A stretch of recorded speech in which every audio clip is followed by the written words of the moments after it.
I'm Christopher Ramirez. I use they and he pronouns.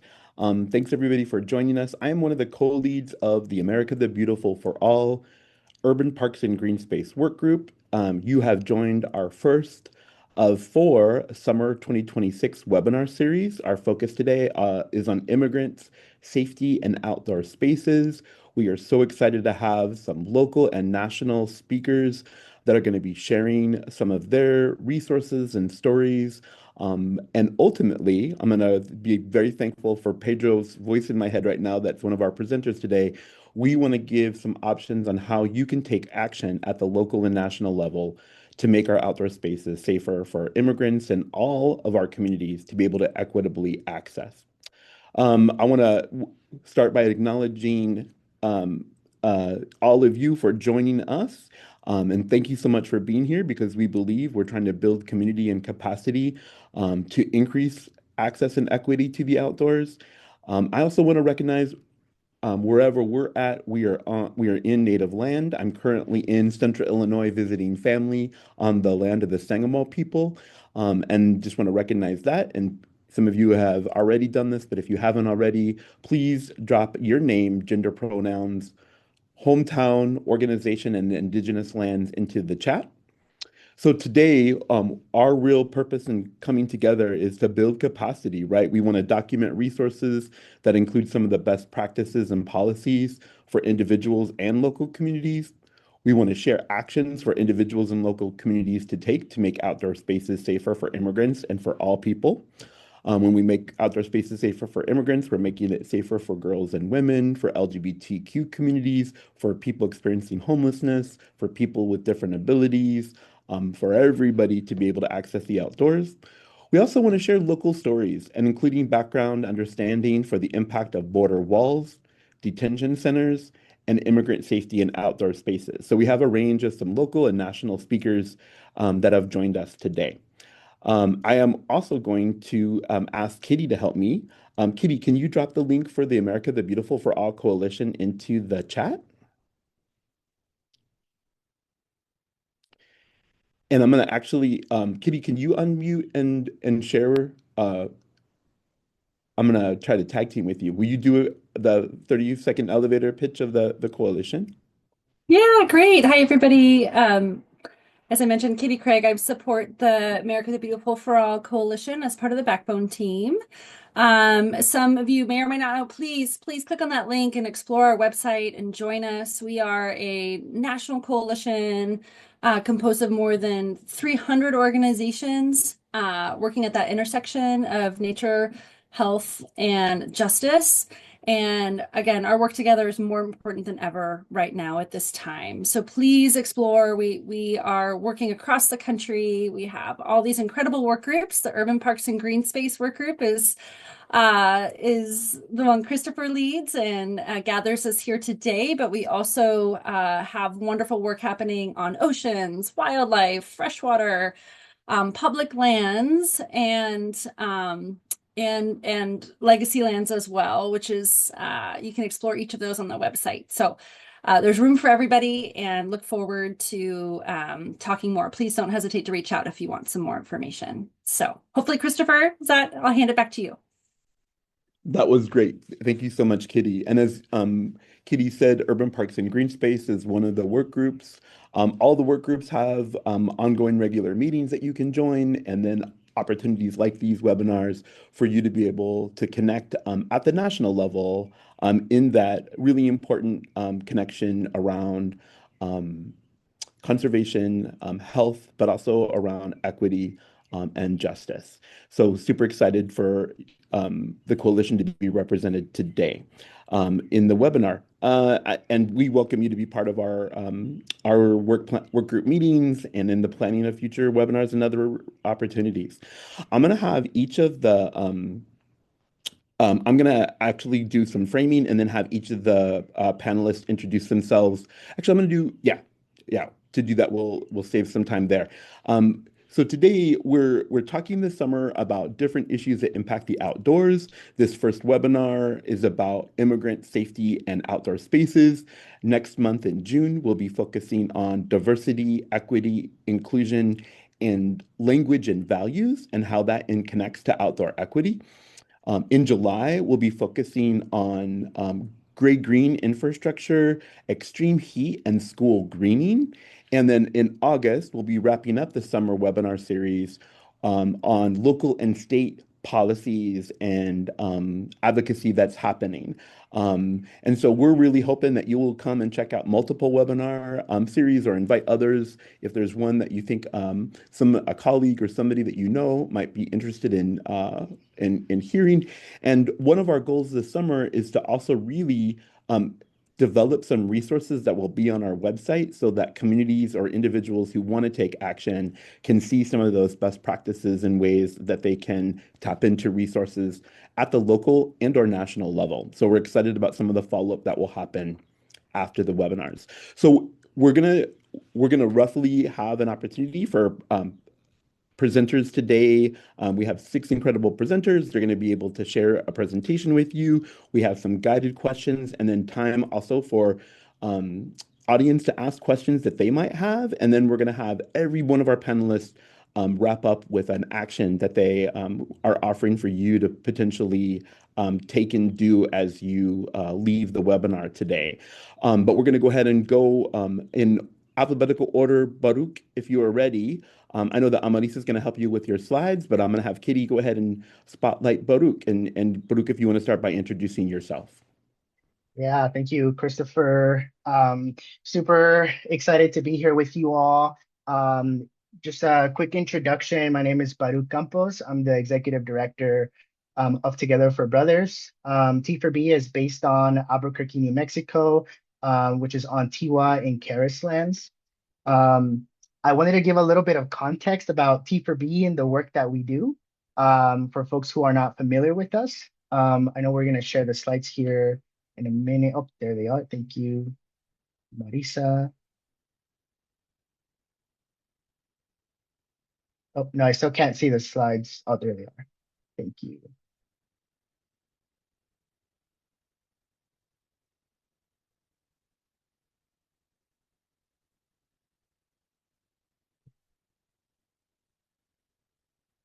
Can you see them? Yeah, if you click on slideshow. I thought. Okay, 1 second. I'm sorry. I am in slideshow. I don't know why it's not working. Might be your settings.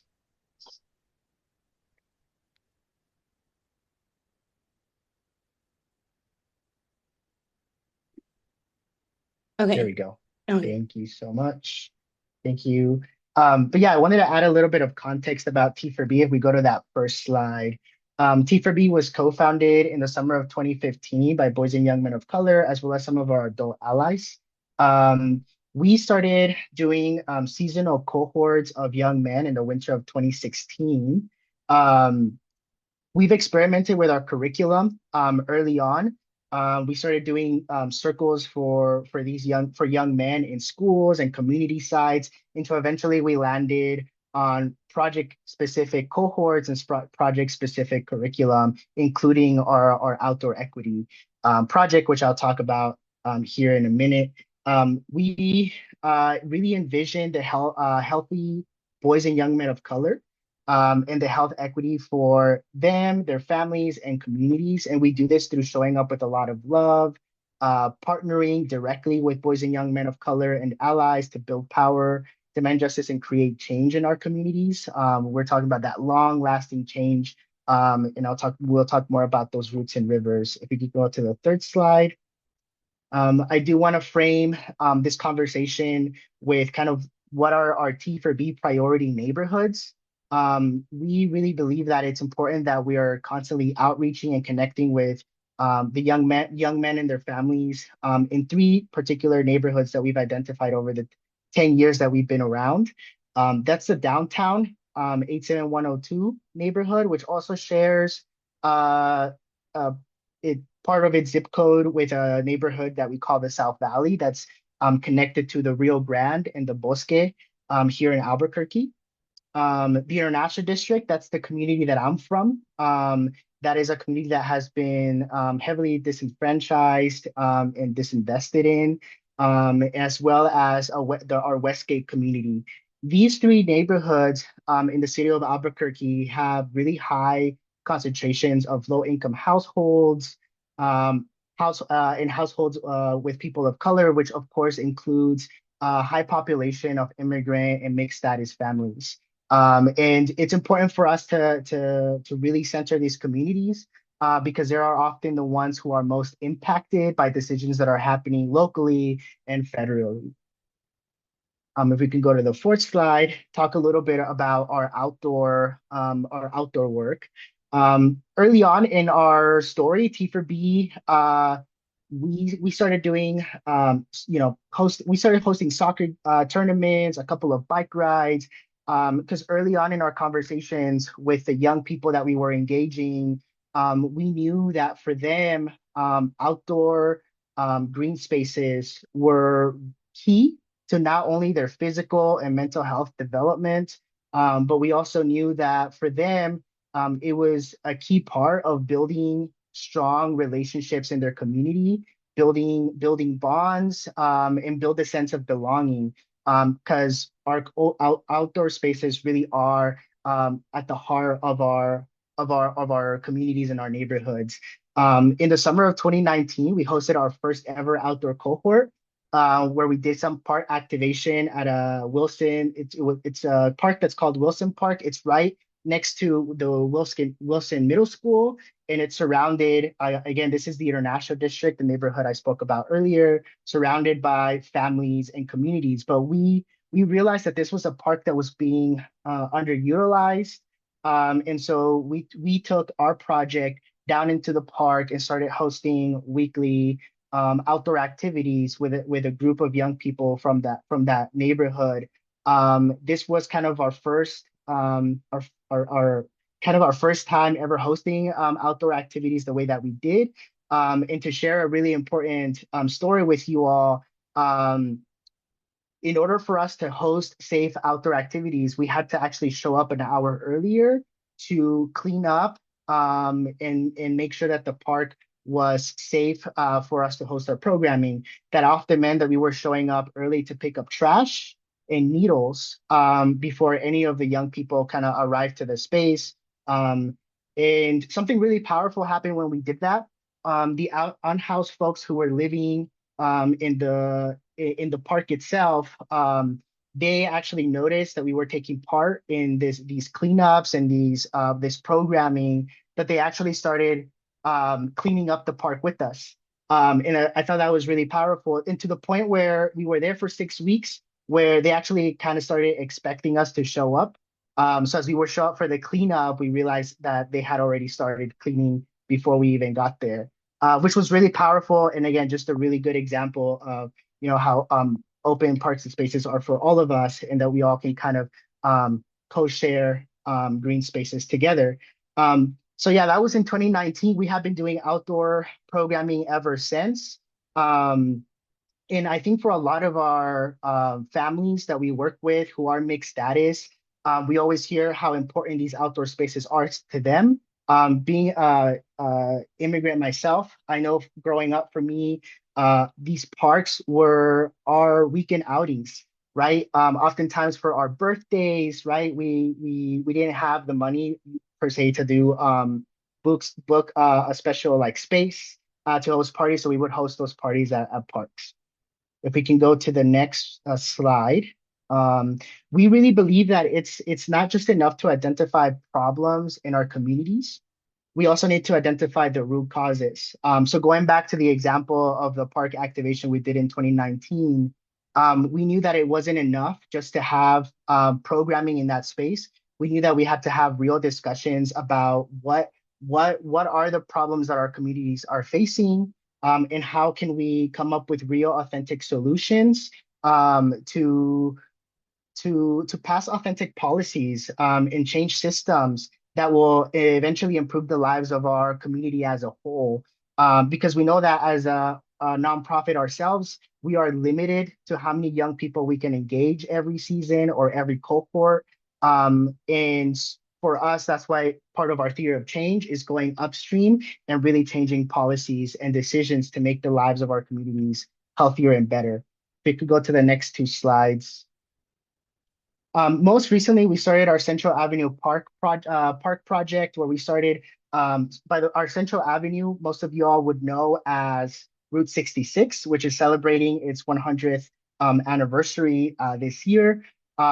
We started trying to map out our parks and green spaces along that corridor because this corridor doesn't only connect our three priority neighborhoods and has the majority of people of color and mixed status families within its range, within its area. This is also one of like our highest transit dependent corridors. It has our Route 66 bus line, our ART bus line, which connects a lot of transit dependent folks to parks and green spaces. So we started mapping these parks, and we realized when we started looking closer that we're severely lacking green and parks in those neighborhoods. And even when we do see, like in this map that you're seeing, the international district, we do see a high concentration of low quality parks. So moving on to the next section, the next slides. Thank you, Kitty.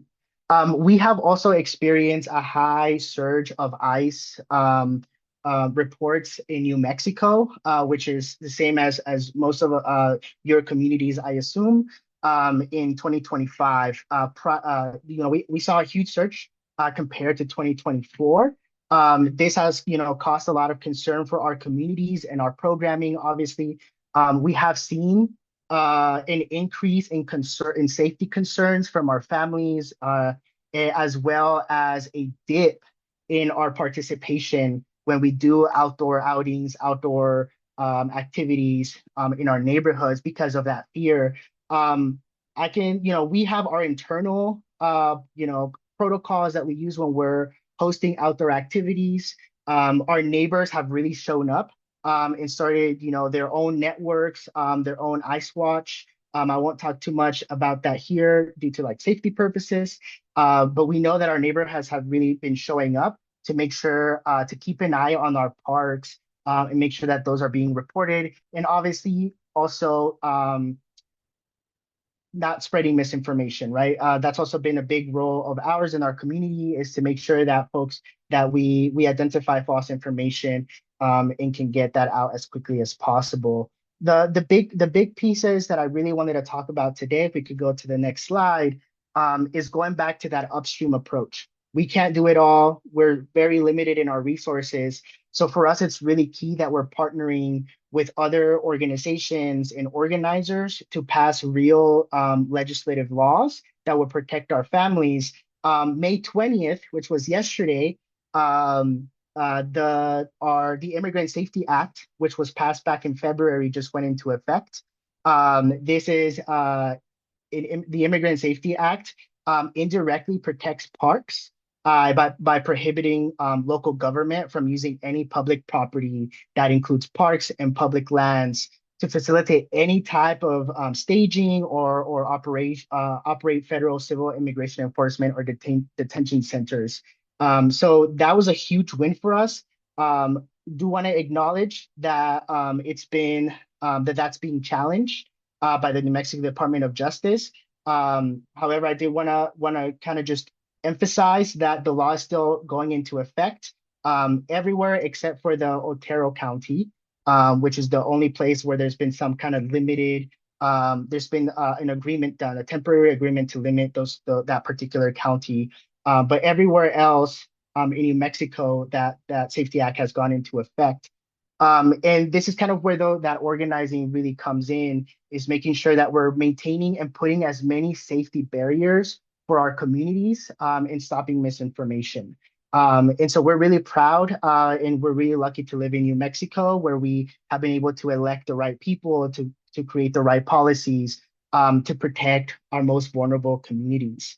If we could go to the next slide so I could wrap up, because I know we have other panelists. Um, the city has also implemented safe community places where the mayor has signed also the Safer Community Places Ordinance, which was passed by the Albuquerque City Council. Again, similar to, this goes hand in hand with that HB9 that was passed in February.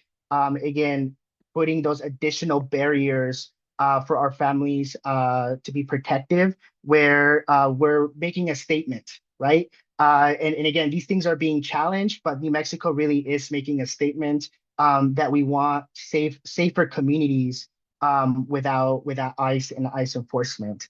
And so, when we think about our parks and green spaces, going back to what I mentioned earlier as I wrap up, um, these spaces really are community spaces. And when we're enforcing, these really bad immigration practices within our communities, it actually makes us less safer.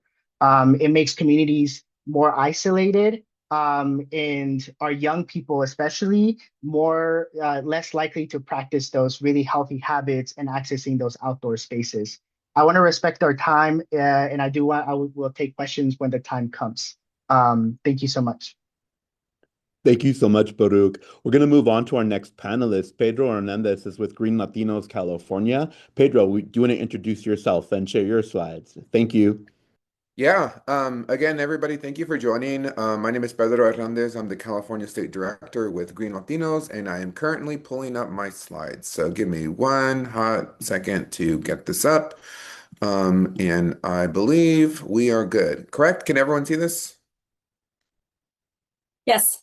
Okay, right on. Well, Green Latinos focuses at the intersection of environmental equity and environmental justice. And so, this theme hits near and dear not only to our legacy policy issue areas, but also just, our community well-being as well, too. So, I wanted to actually start off with this image of right in the back, you can see a chain link fence, and this is actually one of the first uh, versions of the what now we know as the border wall, and it was built in California, and it's really demonstrative that the of the fact that our state has been at the forefront of not only anti-immigrant prejudice and coordinated government actions against our communities, but also one of the hubs for resisting against and often winning against these forces as well too. So I wanted to ground us in California, and so again, what we really care about is convening our community, making sure we're meeting people wherever they're at throughout the state and being as responsive as possible. But on a big picture perspective, right? I want to ground us in the fact that despite of years of innovative policies and continued support for park equity, California's progress on the same issues are now threatened by a new confluence of impacts from immigration enforcement. And so for the next couple of minutes, while I will focus on the Latino community, I want to be clear that it's not the only immigrant community impacted, but as one of the largest ethnic communities in the state, and also one of the most diverse state populations within, the spectrum of Latinidad, I think we can get a good example of the impacts of not only on park equity, but in overall green spaces here. And then also just to set up the rest of my discussion, most recently, right, when the Trump administration took office, California was targeted first and both used as an example for political retribution, but also as a testing grounds for increasingly aggressive enforcement actions. And so this piece from the New York Times actually demonstrates pretty in depth that before a lot of the urban raids that you did see on the news and in mega cities like Los Angeles, these same strategies were piloted in the San Joaquin Valley where I am based. And in response, our state program has convened impacted communities, conducted research, and we've been developing policy solutions to protect people and places from this anti-immigrant agenda. And just again, I think it's really important to contextualize this within the broader Latino experience in California, where our communities generally suffer from the least access to protected and healthy green spaces, are often facing the highest levels of cumulative burden, earn less money than white families, are also a very young community as well. And generally, in the last census, 74% of California census tract saw Latino population growth.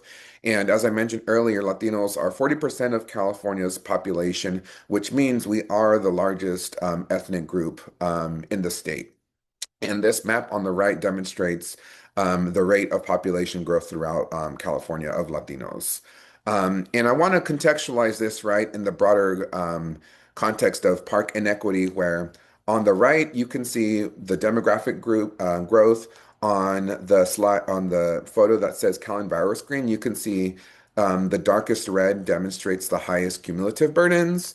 The 30 by 30 progress and the state parks pins also demonstrate that the same communities that have Latino population growth, high burdens, are also some of the most park poor.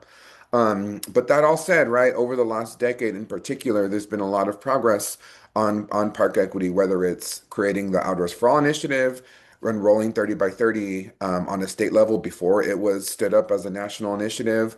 There's been several national monuments designated. There's been new state parks recently designated as recent as April, particularly focused in immigrant communities. And also there's been increasing legislation to support these goals. But it's really important to contextualize this immigrant attack on like in a broader spectrum of threats, right? There's more budget constraints, there's federal rollbacks, and as I mentioned earlier, immigration enforcement has been one of the foremost issues that I've been working on this last year and a half in particular. And this is one example of the intersection between park equity and immigration enforcement. In last year, this was an ICE raid in MacArthur Park in Los Angeles.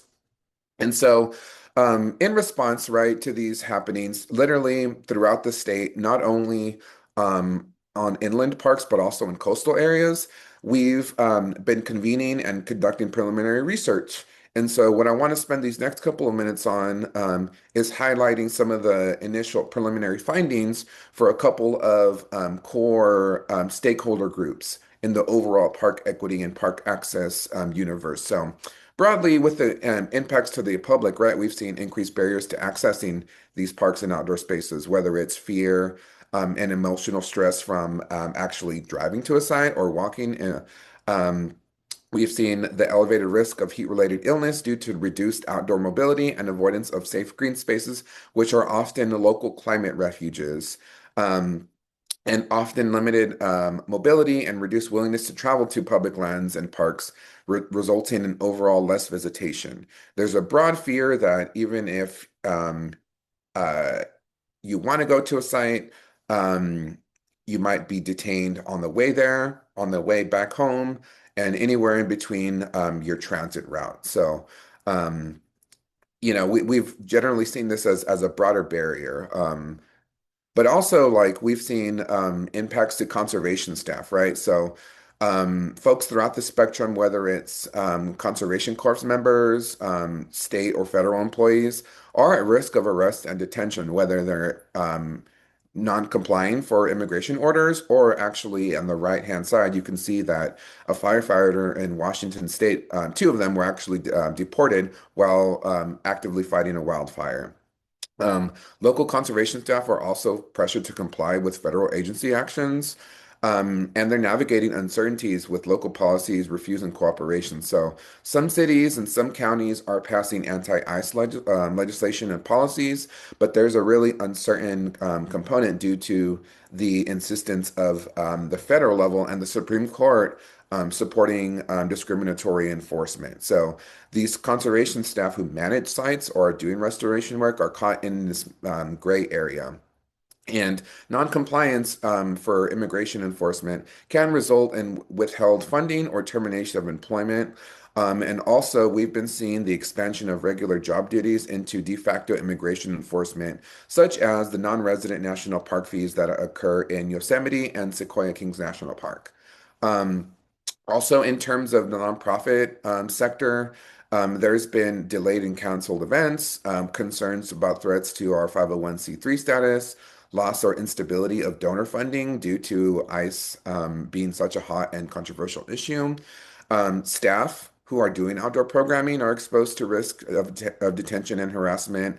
Um, there's also challenges in construction of maintenance for park sites and green space and just declining public participation in programming.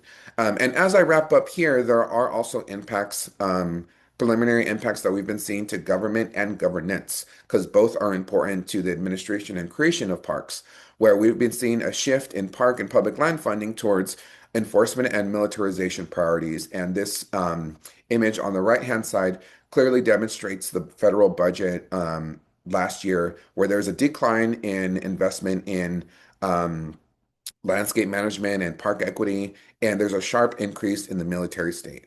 Um, Also, what we're seeing is that the parks that were created in disadvantaged and immigrant communities, due to equitable policies, are now becoming target sites. Due to their public nature, they often do lack the private protections that a private business might have.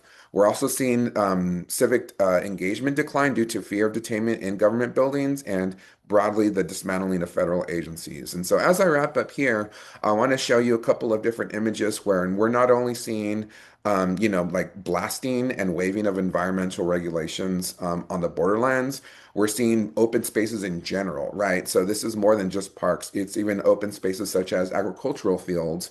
And there's been a coordinated effort again to dismantle our federal and state protections to continue to allow for the encroachment of ICE activities and Border Patrol activities, which some of the speakers following might talk to. And again, as I think this is my last slide, so what we're doing here, we're publishing forthcoming research briefs, so that'll come in the next couple of weeks.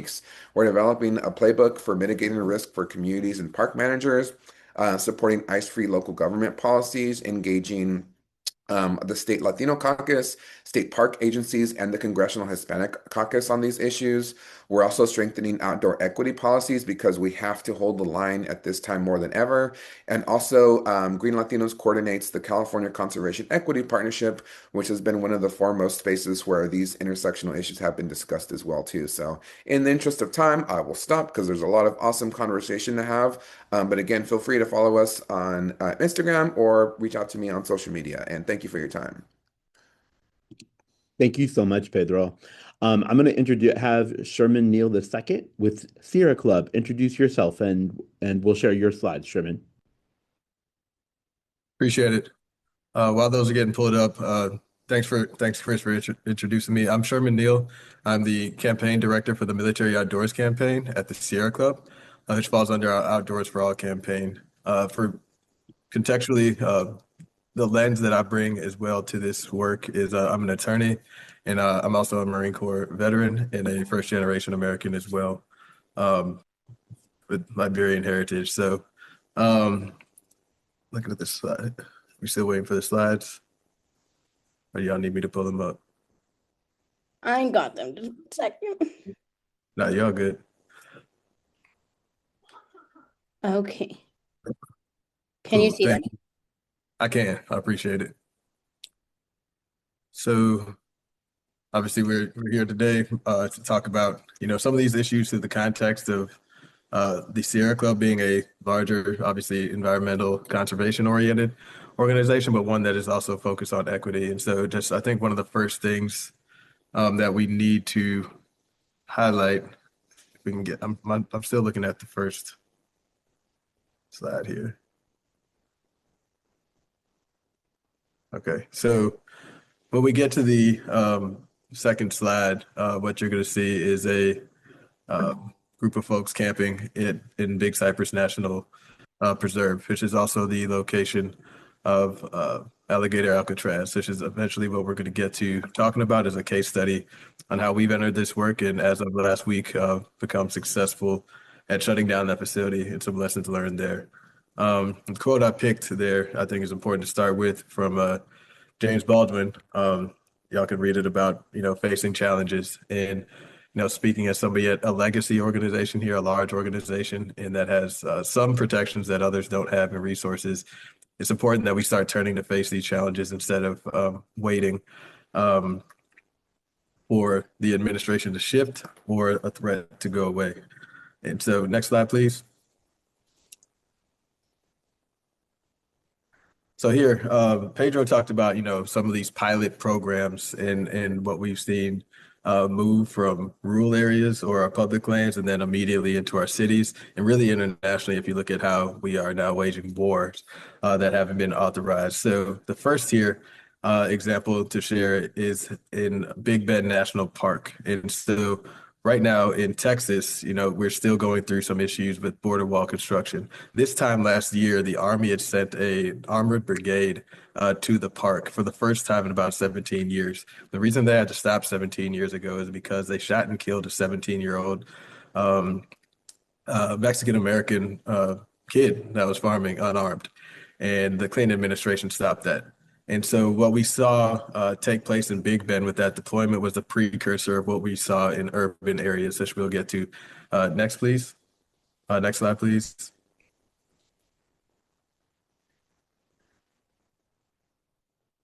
And then so what we saw was that by permitting that movement and not resisting at that point, we immediately saw MacArthur Park, which again Pedro referenced, where we have these same type units now occupy public spaces in cities for the express purpose of intimidating and rallying people around a non-existent invasion. And so here in that park, we specifically had Marines and the Army and the National Guard and DHS all working together and massing at a public park where there's ongoing camps for kids. And so, we've heard, about the effects of that. Those things are amplified last summer. And also, if we look at the bottom right picture there, I'm sorry, the top left picture is MacArthur Park in the Gnome era of cosplay to stage and take photos. In the bottom right, that is actually a picture of Eagle Pass in Texas. That's where this had happened the year prior with Governor Abbott. So I bring that up because we're talking about Texas twice as a place where we're seeing some of these pilot programs and then also those carrying on into other places. So lesson learned as we're learning in Stride is, start with Texas and you'll probably find a way to a solution. And we're seeing that in Big Bend. So next slide, please. So the communities, and so what you have here, and we've talked about elements of what's now codified in a joint statement on immigration enforcement and tactics directed at children in the outdoors. This is really what brought this group together, brought me to this group with this vantage point to see the diversity of ways that the militarization of everything is impacting kids, our public places, our communities. Here, one of the acute impacts of militarized immigration enforcement, let alone just the Army being in your town, is we're seeing schools in Portland, Chicago, and New Orleans being shut down due to gas threats, due to genuine fear, and due to protests, because the students, like most movements, are leading resistance where they're at, and we're seeing disruption of school and the shift facilities in addition to just the droppage of people in programs. So next slide, please. And I know I'm going to have to hit this kind of quick. This is a presentation in and of itself, but detention centers in Alligator Alcatraz, which as of last week should be a good news story to highlight for the work, but obviously the harm is requires some accountability. So I think most people are familiar. Last January, Alligator Alcatraz was opened in Florida. At the time, the federal government was promising to pay for the cost of operating that facility. So that facility opened. There's immediate litigation by environmental groups on one side and then human rights groups on the other side. The Sierra Club ended up filing an amicus brief with the environmental groups. And eventually, in September, we were actually successful and we shut down that facility. And it was shut down for about 60 days of no new intake or movement until it went to an appellate court where there's politically elected judge considerations, and that got shut down. So why is that important? Because as we measure victories, like right now, there are human beings that were not transported to or staying on the tarmac of a place during hurricane season as a result of just choosing to attempt to litigate in a hostile and unknown environment. And so we actually never achieved a success through litigation. Last week, the shutdown of the facility was not due to successful litigation. It was due to the organizing and due to the outrage that was displayed by Republicans and Democrats alike once the federal government reneged on paying because they were shaken by the fact that they would be subject to litigation, has left it onto the state of Florida to account for the cost. And Florida right now is in a special session where they certainly weren't expecting to have to pay probably nearly $1 billion in money to operate that facility. Concurrently, we're working with partners like the Florida Immigration Coalition and Amnesty International to ensure that we're centering the human rights violations and issues and not making it a siloed environmental based movement. Understanding that we have Chrome right down the street. We have facilities in Utah, and we'll talk about a little bit more of what's coming up next too. So next slide, please. I'm going to breeze through this next slide a bit, but this is the best part of what I've probably done since my time here. On the next slide is we hosted what was called an Outings to Resistance event at Big Cypress National Preserve, where we ended up bringing together roughly 60 people for 2 days to build connection and community with the land. And as somebody who had not been to that area before, just physically seeing the contrast and stories that were being fed by the government, as opposed to watching how the Miccosukee and the Seminoles were stewarding that land, how they use that land, how we could use that. You could see pictures here of people, going on swamp walks, canoes, not speaking to persuade, but speaking to learn and educate. And then, yep.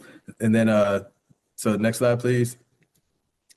So this would be the last one that we could open up for questions on where are we going with these lessons that we've learned here. So the pictures that you see on the left are where we're currently at as a result of militarization. We cannot access the Arizona Trail, Continental Divide Trail, Florida Trail, or the Pacific Crest Trail without running into a border wall, the military, or being searched or subject to search and seizure based on racial profiling, essentially. That has to change. If you look at the top right, a lot of people have probably seen these warehouses that are being set up to house human beings in inhumane conditions. And we're seeing now the lessons learned from Alligator Alcatraz are being transferred over to that situation. We're seeing the environmental-based claims leading the way to keeping these places closed as we continue to rally people around the humanitarian parts.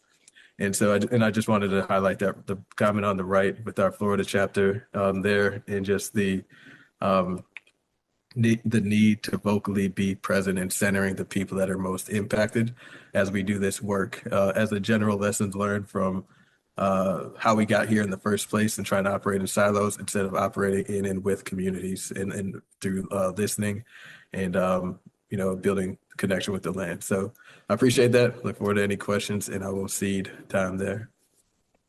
Thank you so much, Sherman. And again, there's going to be time for some questions from the attendees after all the panelists have spoken. But I am going to introduce Representative Angelica Rubio from Las Cruces to share with us next. Thank you, and Representative, for being here with us today. Yeah, thanks so much, Christopher, and good afternoon, everyone. My name is Angelica Rubio. I am a state representative here in the state of New Mexico, representing the greatest city, which is Las Cruces, which was built on ancestral and present-day homelands of the Manso people and the Piro Manso Tiwa tribe. I am in my 10th year serving. I've been in the legislature for a decade.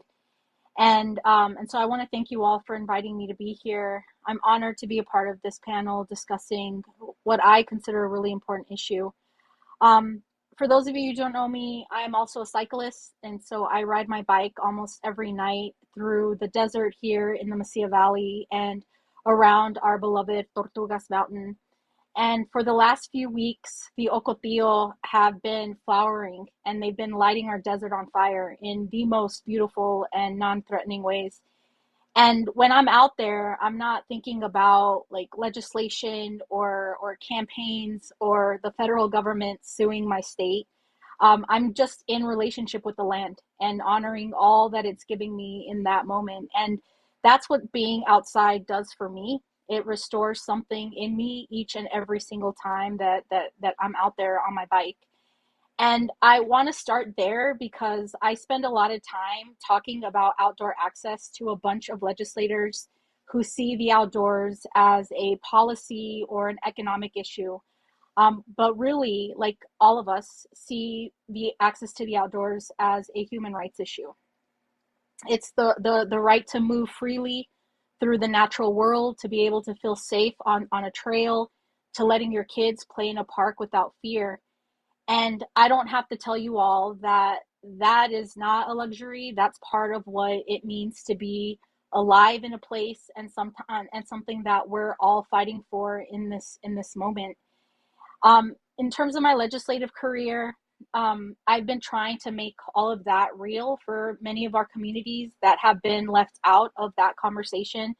I helped create the New Mexico Division of Outdoor Recreation, where I authored and passed the Outdoor Equity Fund, which is the first of its kind in the country, where we direct here in the state resources specifically to youth, especially in communities that are heavily represented by Black, Indigenous, and communities of color who have historically been excluded from our outdoor spaces. And that's legislation that I've been very proud of. And despite those big wins, which has really transformed so much of our communities, Baruch mentioned it earlier, they're a part of the program as well. And it's important, but I also want to share the importance of honesty about what we're actually up against. And you all have really started to name a lot of what we're up against. And I think the communities that those of us on this panel today represent are not facing one crisis. Our communities are facing the same crises, but in so many different forms. And the same families being targeted by ICE in parks are living next to detention facilities with contaminated water or no medical care. The same communities being told that a data center, for example, that needs nearly 1 million gallons of water a day, which is something we're fighting here in Doña Ana County, that it's better jobs for our communities, even though we're watching our rivers dry up. It's the same land being militarized by a border wall construction, which we're experiencing here. Pedro mentioned what's happening in California. The federal government pretty much took away the power of the state land commissioner here in New Mexico by taking over land here to continue to build the border wall. It's militarizing this border wall construction where so many of our people have farmed and hunted and moved through for generations. And I'm sharing all of that because that is what a sacrifice zone looks like. It's been like this here in the state of New Mexico since the beginning, where it's not just one bad thing that is happening to one community, but it's the same logic that has been applied over and over and over again. It's the land, it's the water, it's the air, it's our body, our freedom of movement, all of it available for extraction by whoever has the power to take it. And the outdoor spaces we're fighting for today are not separate from that. They are the same spaces. And so when we talk about making parks and trails and public lands safe for immigrant communities, we're also talking about the right to exist freely in a place that has been treating people as a resource to be managed rather than a community to be served. And so that's why this past legislative session, my colleagues and I passed the Immigrant Safety Act, which Baruch also mentioned earlier. Is known as House Bill 9, and it went into effect yesterday. And it limits local government cooperation with ICE. And I can explain more through the session if there's more questions. But it was such a big win for our community because it took 10 years to pass this legislation. And I think right now folks are feeling a sense of confusion because there's just been a flurry of court decisions and federal involvement in all of it. Baruch mentioned a little bit about House Bill 9, but I can go into a little bit of detail around the fact that it takes New Mexico out of the business of the ICE detention. And for us, this was an issue around being in alignment with New Mexico values. House Bill 9, um, it says that public entities in New Mexico, like counties, cities, sheriff departments, state agencies, they cannot contract with ICE to detain people for immigration violations. And so it ended our role as a state. And it worked for what it was designed to do. And that is something that we're very fortunate about. But the thing that's happening, and Baruch mentioned it earlier a little, is that the two of the county facilities up north, which were a part of the immigration detention, um, they were sort of like the middlemen. They had contracts with ICE and hired a private company called Core Civic to run these facilities. And so Core Civic owns the land. And so when House Bill 9, um, so with us passing House Bill 9, it would have eliminated these county contracts. ICE went ahead and directly started to contract with Core Civic without the county. And so under state law, we are unable to do anything towards a private company or a federal contract. And so House Bill 9, as written, can't touch those two facilities. And so in Otero County, which is here in my neighboring county, it's different in that the county owns the land. And so ICE couldn't go around them the same way that they did to the other facilities.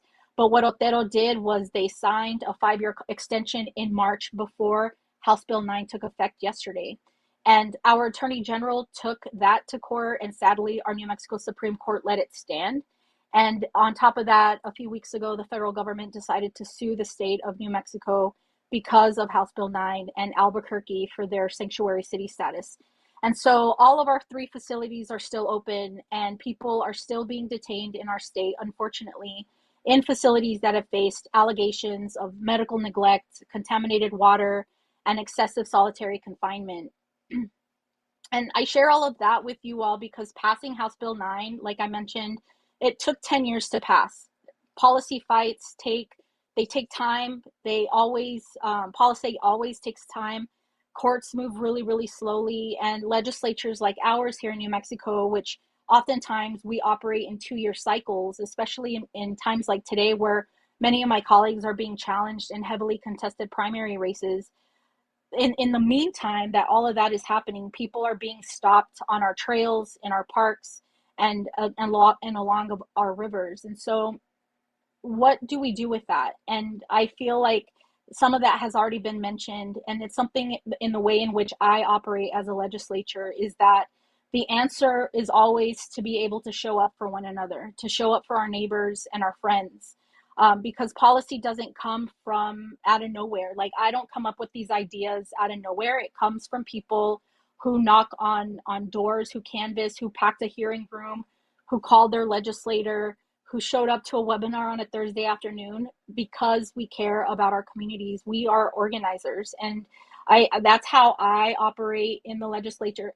That's how I am aligned when I am proposing legislation, is to ensure that our communities are at the center of these policies. And so House Bill 9 exists because our communities demanded it. The Outdoor Equity Fund exists because people said very loudly that their kids deserve to be on these trails too. And so I wanted to share all of that, and also say that I ride my bike through the desert at night, partly because it calms the anxiety that I carry, which is a lot. I'm sure a lot of you all feel the same way, especially right now.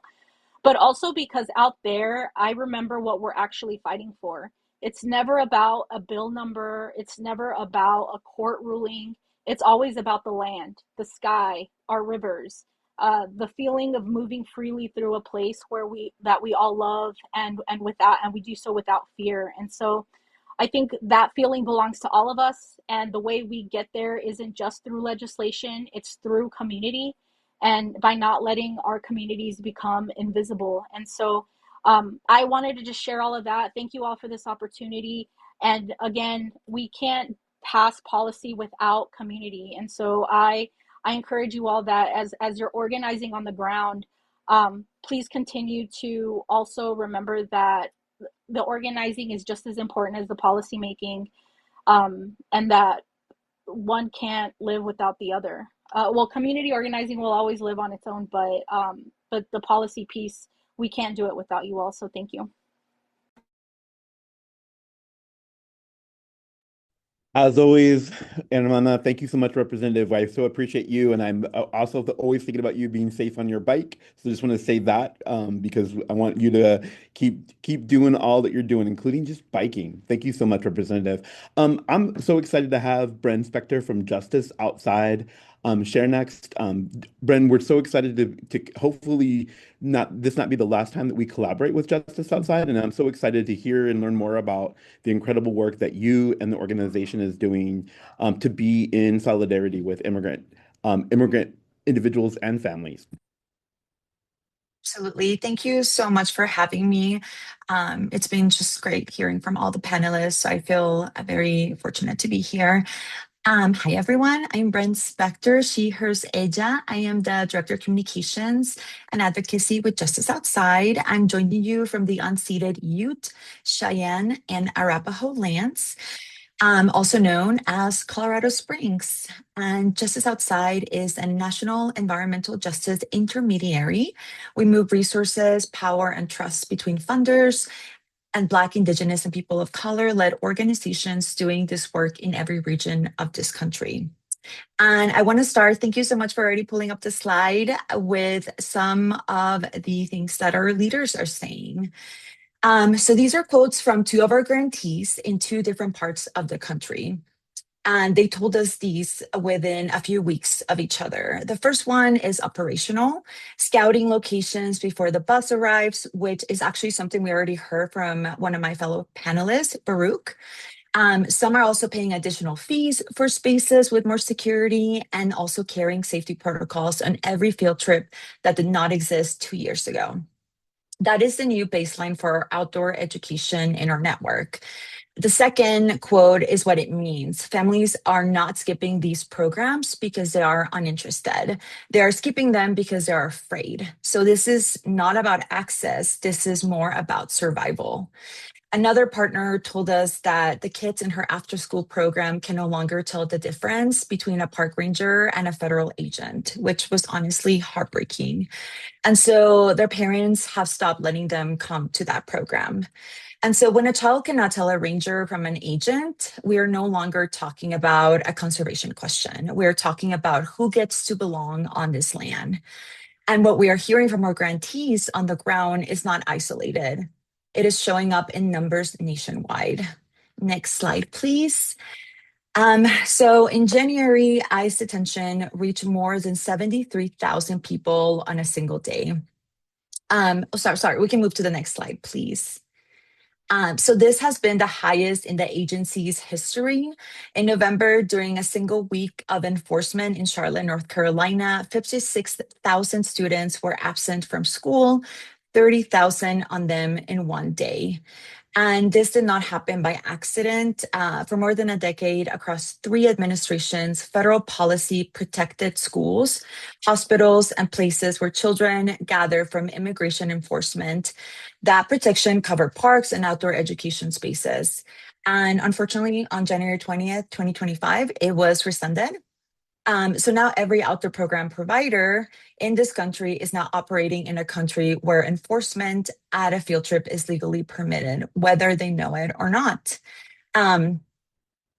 Yes, and so the families this is landing on are not random. They are the same families this country has been pushing out of nature for generations. We can keep this slide, thank you. So this is the nature gap. Earlier this year, Justice Outside, the Center for American Progress and Conservation Science Partners released a national analysis called the Nature Gap. We looked at every census tract in the contiguous United States. And we found that communities of color are 3 times more likely than white communities to live in nature-deprived areas.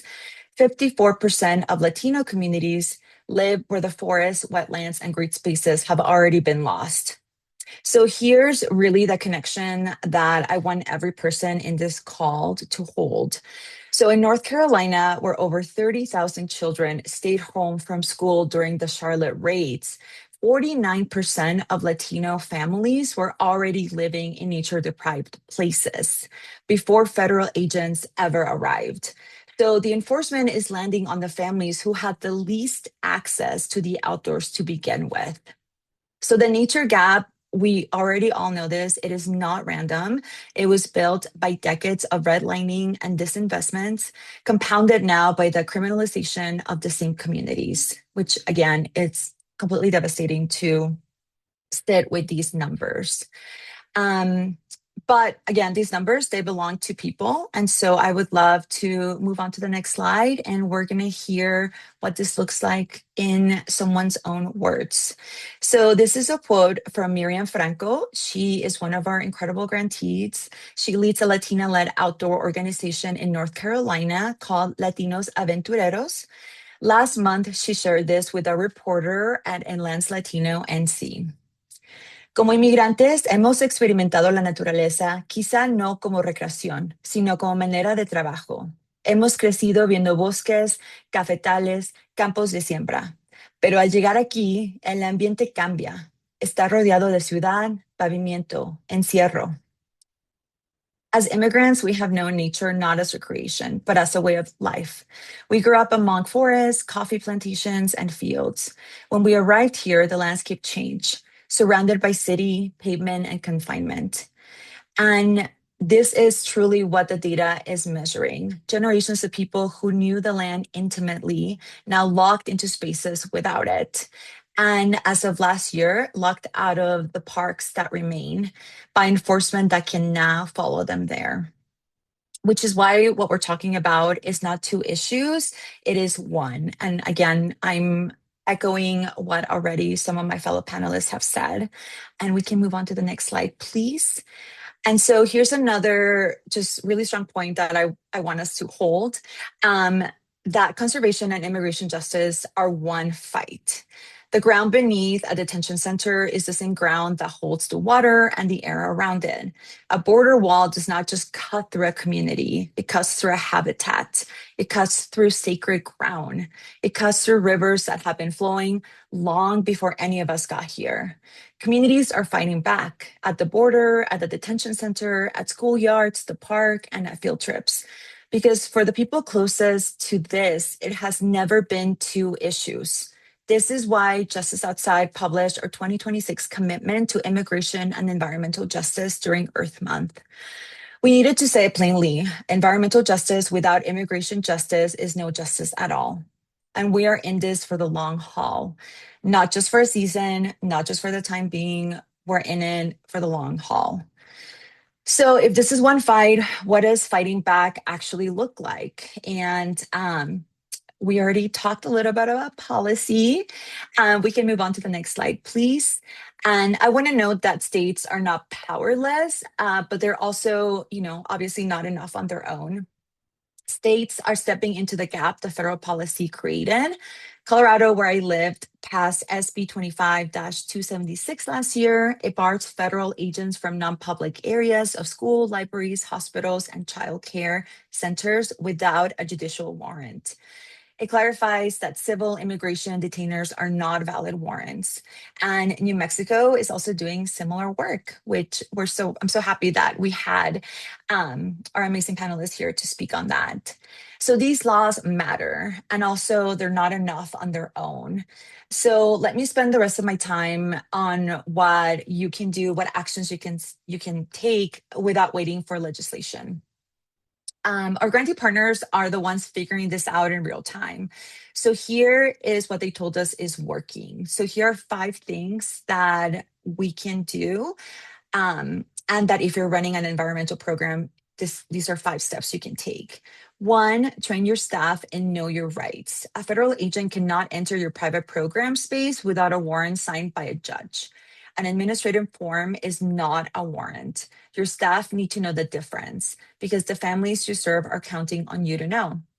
2, build a written safety plan with every family before every outing. So who is the emergency contact? Who has caretaker authorization for children? Where are documents kept? 3, audit your intake forms. Most other programs are collecting more personal information than they actually need to. And to be honest, right now, the less data that we have is just safer data. 4, build that support system, not just an emergency hotline, an actual people, build a network of people that are going to show up for a grocery run, a courthouse hearing, a school pickup. Mutual aid is the infrastructure of safety, and we all have to rely on one another. 5, say it out loud in the language your families speak. A public statement of welcome, silence reads as risk, invisibility reads as trust. And if you're listening today and you're not a program provider, please make sure that you find out who they are in your organization, in your community, and try and be a trained volunteer, be a bilingual neighbor, support teams. The infrastructure of safety is built by individuals. So again, find the organization closest to this work in your community and ask them how you can participate. Again, none of these 5 moves are free, so I really want to emphasize that, and we can move on to the next slide, which brings me to a message to the funders in the room, which hopefully there are some of you. And if you're listening now or later on, safety planning, legal partnerships, and rapid response coordination do not fit into a traditional program budget. They get classified as overhead.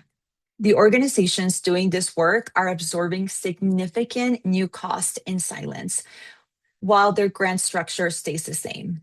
One of our grantees told us their staff are being forced to choose between grant writing and crisis response. That is the choice that current funding landscape is asking them to make. The most direct way to support safe outdoor access right now is to make grants flexible enough to cover what safety actually requires. So if you're a funder, if you know a funder, if you're in the philanthropic sector, please move money to the people closest to the harm. Trust them, pay them, and fund them flexibly. Justice Outside, we're an intermediary, we're a national intermediary. We're moving resources to the people doing this work. You've heard from our grantees that we're supporting every day. I will drop my email and LinkedIn in the chat. If any of this resonates with you, please reach out, and I would love to talk to you and see if we can partner up in some way. So last, I just want to leave you with what I know. Communities that resource each other survive. Movements that center the people closest to the harm move further. The land remembers who Ten said, so do the people who live on it. The next chapter of this work is being written right now, and I'm asking you to be in it alongside all of us. Thank you so much. Thank you so much, Bren. We so appreciate you sharing with us, and especially some of those resources for folks. Want to move on to our last panelist, Dan Watman. Dan is with Friends of International Friendship Park in the San Diego Tijuana metropolis. Dan, so excited to have you here to talk about what's happening on the border. Yes, thank you so much, everyone. Can everyone hear me and see me okay? I'm getting some weird messages here from the Zoom. Can people hear me? Yes, we can hear you. Okay, great. So yeah, my name is Dan Watman. I'm the program director with the Friends of International Friendship Park, and I will have my slideshow here. And sorry, let me get this to the actual show. Okay, so our mission with the Friends of International Friendship Park is to create a truly international park at the western end of the US-Mexico border. And by the way, I am at the moment in a Balboa Park at a museum where we have stored an old border wall that was repurposed into a table. It's one of our programs that I'd be glad to talk more about if anyone is interested in learning about that. And unfortunately, that old border wall was replaced with a bigger border wall. So I thought today what I would do, and I'll try to go as quick as possible because I know we might even be behind schedule. I want to recognize first that we are on Kumeyaay land. I'm in San Diego, but whether I'm in San Diego or in Tijuana, which is where I'm normally based, I'm still on Kumeyaay land. And I really want to emphasize that the idea that a lot of the other panelists have expressed, that people and nature are should be connected as one. And in fact, in Kumeyaay, I'm trying to learn Kumeyaay as best I can. It's really difficult, but there is no word for nature, because nature, or naturaleza in Spanish, there's just, because that it kind of implies all living things except humans, and that really doesn't make sense for the indigenous people. So I thought what I would do today is actually give a little bit of history of the space and the enforcement that has happened in this outdoor space. And starting with the Kumeyaay, who have been in the space for 13,000 years. This was a testimony that was given by a Kumeyaay person. And it probably happened, the actual incident probably happened around when Border Patrol was initiated in around 1920 or so. He refers to soldiers, which were probably Border Patrol agents, but I'm theorizing about that. It could have been some other type of soldier. But I'll read it really quick just to make sure everybody knows what it says.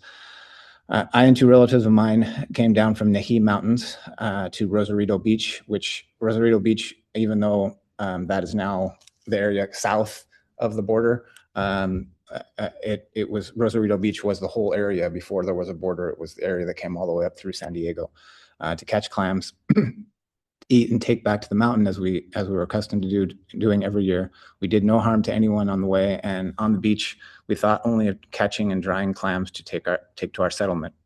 While we were doing this, we saw two men on horses racing toward where we were. My relatives, of course, were afraid and began to run away as fast as they could, hiding in the thick willow. And there's a canyon right by Friendship Park called Willow Canyon, which makes me think this probably happened right around where Friendship Park is today, which existed at the time in the gully of Rosarito Rancho Rosarito. When I saw that I was not alone, that I was alone, I became afraid of those men too, and I ran toward the forest to join my companions, but it was too late, because then they caught me and lassoed me and dragged me along, banging me around a great deal on the branches over which they dragged me, pulling me, pulling me lassoed as I was, as fast as their horses would go. After this, they tied me up with my arms behind me and took me on the mission of to the mission of San Miguel, making me go almost full speed to keep up with the trot of their horses. And when I would stop a little to catch my breath, they whipped me with the straps that they had with them, making me understand by signs that I had to move quickly. After going along a long ways in this fashion, they slowed down and whined and whipped me so that I would always keep pace with their horses. So I thought, I remembered a similar incident that happened at Friendship Park in more recent times. And I asked my friend, Pedro Rios, who was with the American Friends Service Committee. He had told me about this. Unfortunately, there wasn't any documentation taken, but this was just a message that he sent me when I tried to remember the story he told me. He said that what he remembered was is a man who Border Patrol observed crossing through the primary wall and subsequently detained him, was tied to a Border Patrol ATV and made to run barefoot on the beach while the agent kept yelling at him to keep up.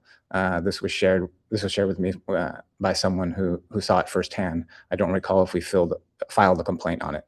It was not.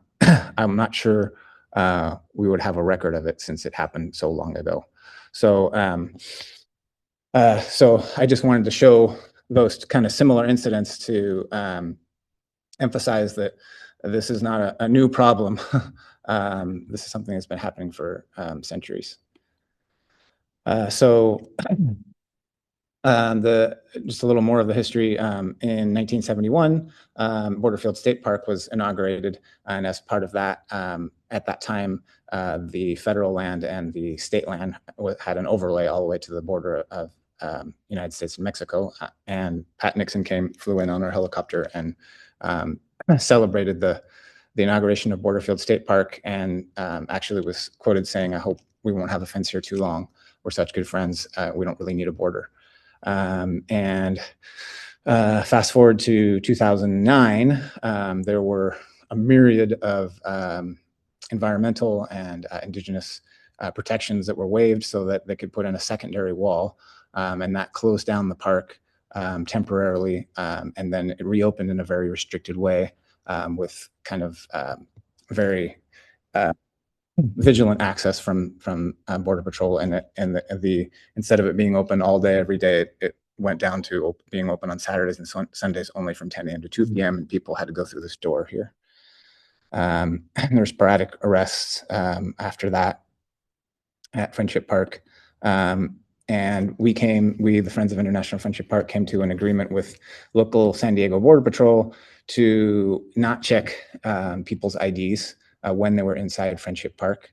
And even so, we would always, a lot of times families would contact us and ask us if it's safe. And because we don't trust Border Patrol, we would tell them that it's at your own risk. If they do catch you, there has been instances where they deport people. So it's very, very much at your own risk. Inside the area that we call Friendship Park, there were no arrests or detentions during from that time all the way till 2016. This is how families would meet, and this is I just mentioned that we would warn families of the risk. I just talked about that, but the agreement, that kind of informal agreement, was broken by Border Patrol during the first Trump administration in 2016. The Border Patrol, I think, felt empowered, and there was a rash of arrests and inside the area. And then slowly, gradually, they closed down the park, and it's been closed ever since 2020. At that time, they also destroyed the U.S. half of the garden. And talking about open spaces, they installed 30-foot walls throughout the whole region, and they used that area between the two walls as an open air detention facility. And this was a horrific period just a couple of years ago when sometimes as many as 500 or 600 people were stuck between the walls for days. And the new walls reached Friendship Park. So now, instead of the two walls that came in 2009, 10, 11, that were 18 feet high, but now they're 30 feet high. And this kind of impunity that happens is now, it's horrific that it's happening in open spaces all throughout the country. And it's nothing new to the border. And I feel like it kind of was started at the border and is kind of spreading. And so what we would like is a different narrative. All the things that we want to do at Friendship Park are not part of U.S. border policy. The enforcement agency is the agency in charge of the border. And while enforcement may be justified for in some ways, the idea of cross-border collaboration to protect our shared land, the idea of people getting to know each other across borders, the idea of families being able to meet is not part of the policy. So that's what we're fighting for, is that all those things that are vital to security of our region be included in the policy. And how we're doing that, one of the strategies that we have is we have lots of activity going on. We still have the Mexican half of the park. And so we have a beautiful garden, and we did this. We worked with 11 local artists to do this beautiful mural on the wall, including 3 Kumeyaay artists last year, of the eagle and the condor, a legacy that, or a prophecy that the eagle and the condor that were separated during the conquest will come together in 200 years from now, and there'll be peace and harmony throughout the Americas. And this is just one of the many things we do. This is a Kumeyaay workshop on the Mexican side at the Native Plant Garden. And like I said, the strategy is to show the potential of the park on the Mexican side as an example of what a park could be, and an invitation to the U.S. side to join in friendship under a different narrative. And the other part of the strategy is we're advocating for more access through Borderfield State Park. And there is a a project called the Resilience, Access, and Habitat Restoration Project that would raise the road that goes out, and it would allow an exponential increase in access to Friendship Park. And our idea is that we could then create a community sandwich around the federal area with the two walls in between, and we have a lot more backing and exposure of why we need a cross-border park and why we need to be connected. Muchas gracias. Dan, thank you so much. Appreciating you and all the panelists. Wanting to make sure that we're going ahead and moving forward with. We have the one question from an attendee, Nia. And actually, Bren, if you wouldn't mind, I think you had some really good synopsis, a good summary of Nia's question, which is, as a naturalist program coordinator, I'm curious to hear from the panel what cultural interventions or programmatic strategies have been helpful to support immigrant families to stay involved. Bren, can I tag you into, I'm going to pin you again and ask for you to share again. And I'm going to, if it's cool with you, I will actually pull up your slides again so that you can the thing that people can do, because I think that would be a great highlight, if that makes sense to you. Yes, that's great. And it's slide 8. And we will work on putting this together in both English and in Spanish as an asset. And so if we're going to be sending an email with a recording, I'll be sure to attach that so that everyone can have this information. And again, since we're a national intermediary, we have grantees all over the United States. And so these are literally things that and tips that we heard from our grantees that are doing the work on the ground, that have found that this is the most helpful, most useful, that really resonated with their program. And so I hope that this helps. I really think the building like a network, I think we often forget that a hotline is great, but if you don't feel safe going outside and you need groceries, having like a neighbor that is bilingual or able to go and do a grocery run for you is so valuable. Or, building that community where your children feel safe with other folks in case something happens. And again, having a written safety plan with every family, I found that one really, really useful and beautiful. Just knowing like, what are your emergency contacts? Who's a caretaker authorization? Where do you keep your documents? Again, just a plan like that, an emergency list so that people know what action to take. Yeah. And so rely on one another, definitely keep sharing those tips. And see what works for you and share that with your networks. Great. Thank you so much. We do have a couple minutes, and I apologize that we won't get to, if there's questions, drop them in the chat because I want to be able to address those in the resource in the follow-up that we will do after the webinar. I do want to just give folks a chance, and I'm going to start with Baruch. Baruch, what's one thing that you want folks to take away or do in their local community? And I'm going to challenge you to keep it to about 30 seconds if you can, brother. Be a good role model. What can folks do in their local communities or at the national level? What asks do you want to have people do? Yes, of course. Yeah, I would ask folks to keep organizing. I know sometimes things feel really down and gloom, but as anybody here will tell you, I think power really, building that grassroots power is really essential, and looking forward to the future. So keep organizing. Let's keep our heads up. Thank you. Thank you, Baruch. How about you, Pedro? What's your 30-second action that you want folks to take? Yeah. Well, first of all, don't give hope. Don't give up hope. There's so many different levels of intervention, whether it's policy, funding, programming, building political power, checking in on people. So there's literally interventions that all of us can do. And it's really going to take a mosaic approach for us to succeed.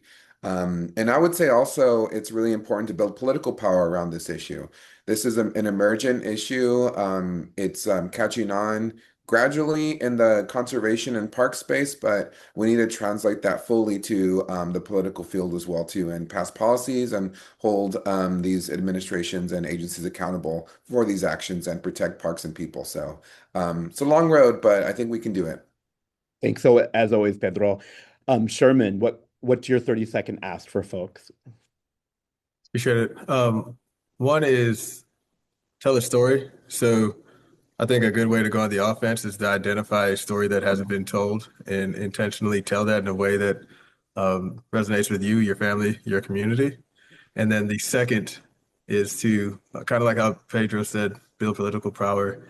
It's understanding that moment. Like there are 60 people who shut down an internment camp because they took a chance to go out in the cold 2 months ago. So understand the moment you're in and the power that you have to make lasting change in a critical moment. Thank you, Sherman. Representative Rubio, I hope you're going to say keep biking, but what other action do you want folks to take? Yeah, no, I mean, biking for sure is a tool for change, but I will say that I think the coalition piece is very important. I get really even frustrated with our white enviro groups who just look at like very siloed, and I think as always, I think people of color are the ones that are always leading the way on these issues around intersectionality, and so I just want to encourage us to like hopefully they'll follow us pretty soon, but that's the thing that I would say is to keep building these coalitions. A huevo, like that's my advice. Always appreciating you, Representative. Bren, what's the action that you want folks to take? Yeah, honestly, everyone, all of you are already doing the work. So mine really is to funders, to philanthropic world. Just move that money. Please make it fast.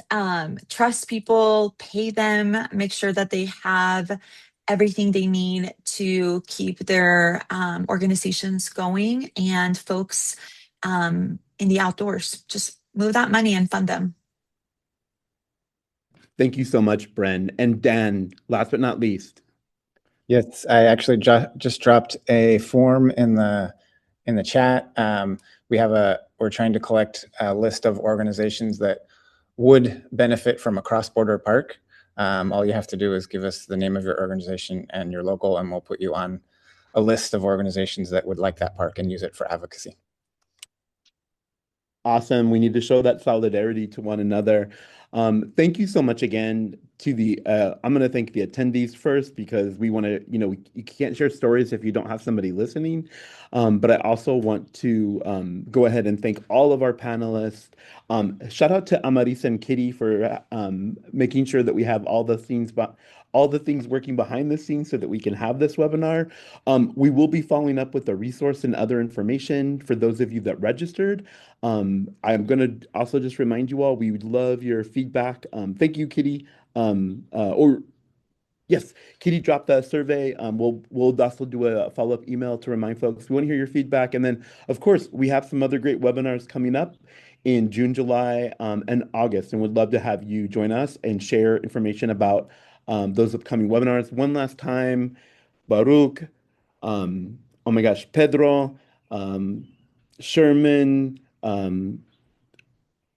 Angelica, Bren, and Dan, thank you so much for sharing your stories and being with us today. Thanks to everybody again. Kitty, any other last minute?